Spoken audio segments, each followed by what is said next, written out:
ఈ అమ్మాయి పేరు జమీమా. సుమారు ఒక 25 ఇయర్స్ ఏజ్ ఉంటుంది. ఈ అమ్మాయి వల్ల మన భారతదేశానికి వరల్డ్ కప్ వచ్చింది. అది అందరికీ తెలిసినటువంటి విషయమే. భయంకరమైన ఆస్ట్రేలియా టీంని ఓడించి మన ఇండియాకి వరల్డ్ కప్ తెచ్చిపెట్టడంలో ఈ అమ్మాయి చేసింది చాలా గొప్ప పని. అయితే ఈ అమ్మాయి క్యాస్ట్ గురించి కొంతమంది ఇంటర్నెట్లో సెర్చ్ చేస్తున్నారంట.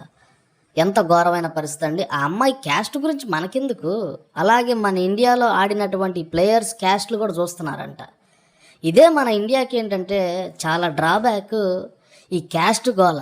ఇప్పటికే మన భారతదేశం వాళ్ళు అమెరికా, లండన్ వెళ్ళి ఎంత పరువు తీశారంటే లండన్లో ఏకంగా ఒక చట్టమే తీసుకొచ్చారంట. మన వాళ్ళు చూపించిన క్యాస్ట్ ఫీలింగ్కి ఒక చట్టమే తీసుకొస్తే ఈ అమ్మాయి క్యాస్ట్ గురించి ఎందుకు సెర్చ్ చేయటం? అలాగే వీళ్ళు మనకు భారతదేశానికి పేరు తెచ్చిపెట్టారా లేదా అన్నది కావాలి. అంతేగాని అమ్మ ఏ దేవుణ్ణి ప్రార్థిస్తే మనకెందుకు, అమ్మ ఏ క్యాస్ట్ అయితే మనకెందుకండి? ఎంత కులపిచ్చి ఏంటి? ఇంక ఈ కులపిచ్చితో ఇంకెప్పుడు డెవలప్ అవ్వాలి చెప్పండి? అసలు క్యాస్ట్లు గొడవ ఎందుకు మనకి?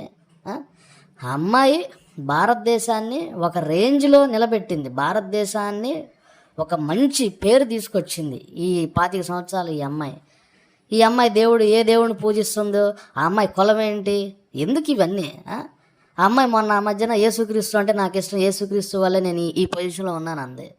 దాన్ని పట్టుకొని ట్రోల్ చేస్తారు. అమ్మాయి ఇష్టదైవాన్ని గురించి చెప్పుకుంది, దాంట్లో తప్పేమీ లేదు కదా. ఎవరి ఇష్టదైవాన్ని వాళ్ళు చెప్పుకుంటారు. మీరు చెప్పుకోరా, నేను చెప్పుకోరా, అందరూ చెప్పుకుంటారు. ఒక మంచి పొజిషన్లో ఉంటే ఒక ఇష్టదైవాన్ని తలుచుకుంటారు, దానికి ఏమన్నా తప్ప? ఎందుకండి ఇంత కులపిచ్చి ఎప్పుడు అసలు ఇంత